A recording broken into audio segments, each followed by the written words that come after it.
Hi viewers, I'm Zenith and I'm back again in another video, and I know it has been quite much a while since I made a video. It has been like a week, but today I am again here, and today I'll not be doing some codes lesson, but today I'll be explaining to you how you can create a game in Scratch. So today start from the basics, and I'm today starting with you the basic game. And this a basic game basically consists of basic elements, and to master those elements are really important. So today I'll be explaining to you how you can create a car game in which the car moves and collects certain points, and then when certain points are collected, the user wins. If the car doesn't collect those certain points, then the user doesn't win.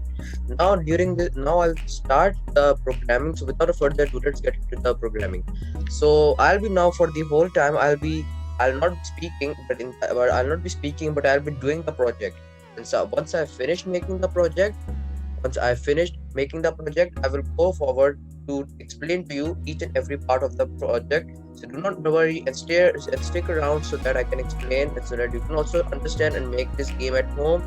And make sure you subscribe and comment down if you didn't understand anything or any part of today's video. So let's start. So I'll stay quiet and I'm going to start the programming, and I'll be explaining once I've finished making the first part of this program. So let's begin.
Okay, so I have now done with the coding and everything, and now it's time for me to explain. Now, do not worry, I'm going to explain each and every element which I have added in this game. First of all, let's start with the backdrop. Now, this is a backdrop which I just created. Just create three simple backdrops. One with this bar over here, one with this bar over here, and one with this bar over here, which we'll be later on using it to create an animation basically of the road moving. Then what did I do?